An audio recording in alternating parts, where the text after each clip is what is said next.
You're good to go, dude. Cool. All right. Great. Great. Great. Thank you for inviting me to host today, Cindy. So I wanted to share a story that happened to me over the last week that kind of conveys two ideas that we hear a lot about. One, is being bold, going outside of our comfort zone, and also not prejudging people. Um, and that's something I've been really over the last few months really trying to adopt in my ASEA business and just in life in general is being bold, stepping outside of my comfort zone, because that's where growth and expansion takes place.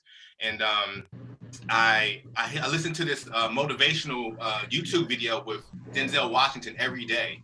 In it, he says to get something you never had, you have to do something you never did. So I'm really trying to embody that. I've been trying to embody that over the last few months, and really going to carry that forward as we go into the new year. So for me, calling people is something when I initially got involved with ASEA, I didn't call people, when I was inviting them or see if they were interested, I would text them, right? Because I made up these excuses because it was easier for me. So lately, the last, 6 months, few months, I said, I'm calling people, this it's uncomfortable for me, but I'm calling people. And so actually, Cindy said something. She came on our team call. She said a gentleman came to her mind. She hadn't talked to in 2 years. And because he came to her mind, she called him. And at that time, he was actually praying for something for his health. So last week, I had a dream. And in this dream, I was talking to, actually, I know him a little bit. He's a friend of mine's husband. And I was talking, so I know him like a little bit. I don't even have his number. And in the dream, I was telling him about ASEA, and he was getting real mad, and we got in like an argument about it. He was like, that's nonsense. So I woke up and I was like, man, that's really random. Like, why? Like, that's really strange. So I said, well, I got to have to call him, right? Like, I guess I got to call him. I was like, and he's a businessman. Like, he owns businesses, he does real estate, he's very, very successful. So my initial honest thought was he might know someone that needs to know about this for their health.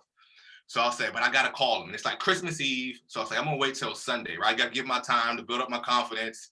And so Sunday comes around. So I was like, oh my gosh, I have to call him. All right. I said, I'm going to do it. I got to do it. So I don't even have his number. I get his number. And so I call him. And then what I did is that game where I kind of wanted to go to voicemail, right?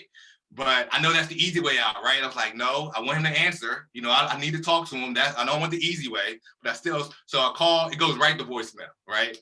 So I leave a message. I leave like 2 messages. I'm like, no, that wasn't good. Delete it, leave another one, right? So I finally leave one, leave a message. I'm like, okay, I'll see if he calls me back. He probably won't call me back, whatever. And in the message, I kept saying, like, I'm not trying to get you to do any business. I just think, someone might need to know about this, right? So he calls me later that night. He's like, Ricardo, yeah, Chris said you asked for my number, I heard the message. What's going on, man? What are you doing? And I was like, yeah, I know I said a little bit, and I tried to, throw up on him. He was like, okay, so what are y'all doing? Y'all need some investment money or something? Or what? What's going on? I was like, well, no, like, this is really important for health. And, you might know someone that needs to know about it. He was like, all right, cool. Wellness is good. But like, what are y'all doing? What's it about? So just a little bit. He was like, well, he goes into his businesses. He's trying to sell, in a few years. He wants to, he's talking about his real estate, all the stuff he's doing, where he wants to get, continue to build his income, his net worth. And if he can get him there, hey, I want to know more about the business side of it, So I was like, oh, okay. I was not expecting that at all.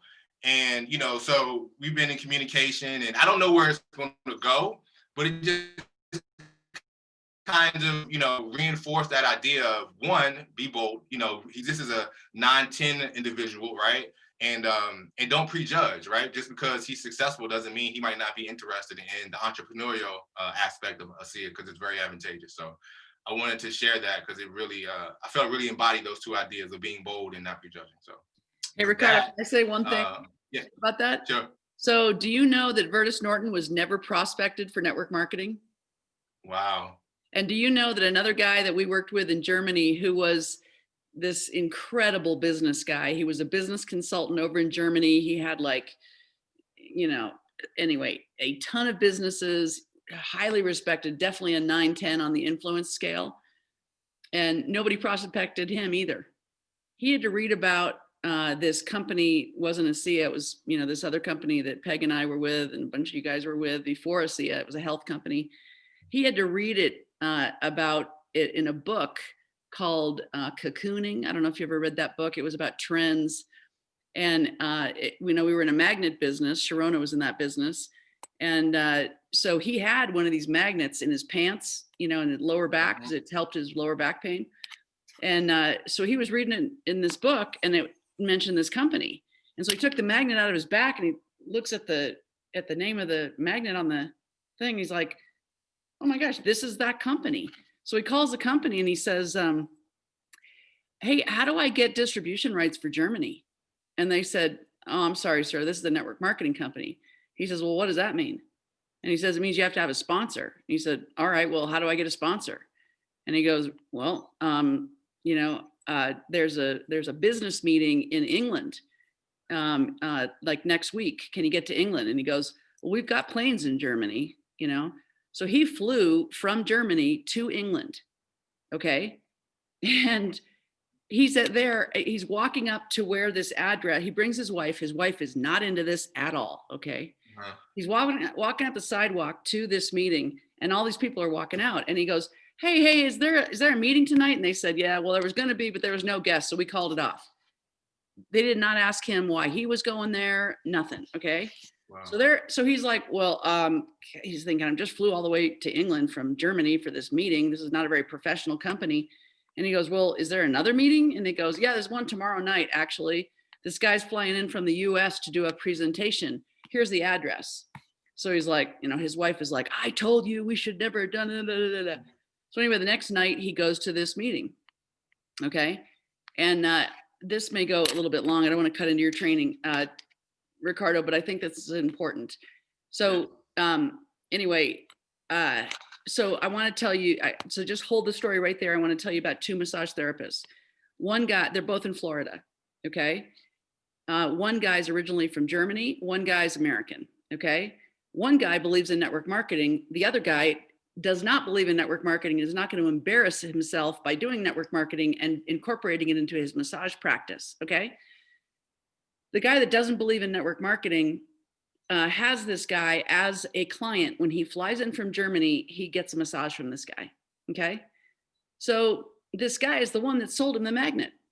You know, he's got lower back pain. He sells him a magnet. You know what? He made $15 on that sale. Okay.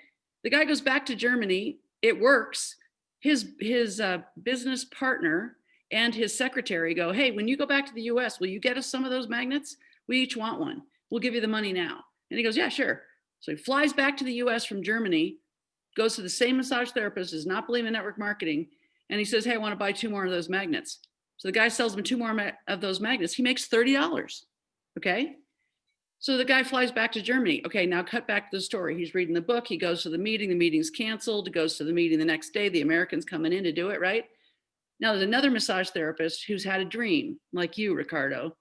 And he says, his dream and his affirmation is, I will have the largest European organization in this company. I will have the largest European organization in this company. I will have the largest European organization in this company, right? And his wife is like, you go, man, you go. She's all supportive. She doesn't know how he's going to do it, but she believes in him, right? So he wakes up one morning and he goes, sweetie, I got to fly to Germany, or I got to fly to Europe. And she goes, what? He goes, how am I going to have the largest European organization in this company if I don't go to Europe? And she goes, oh, honey, we don't have the money to go to Europe. And he goes, I know, sweetie, but I got to go to Europe. She goes, sweetie, if you got to go to Europe, you know? He gets on a plane. He flies to this meeting in England. He's not even the one giving the presentation. He's just a massage therapist, right? This other guy does a meeting, you know, and this guy's there at the meeting, just, you know, yay, good presentation. After the meeting, they're having coffee, right? So he's standing next to this guy that came there, that read the book, right? And this guy, his name is Igor, and he says to Wolfgang, swear to God, those are their names. Igor says to Wolfgang, hey, you know, how are you? How long have you been in this company? And he goes, I'm not in this company. And he goes, why not? And he goes, I'm trying to get in this company. I can't believe how complicated it is to get in this company. And the guy goes, well, who invited you to this meeting? He goes, the company. And he goes, you mean you don't have a sponsor? He goes, no, I'm looking for one. He goes, hi, my name's Igor. Wow. So anyway, this guy, he goes, why don't we go for coffee and I'll explain this business. He goes, well, it's about time. That's exactly what I'm looking for.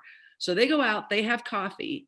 There was a level in that company. It wasn't even a rank. It was like an honor. It was called Royal Ambassador.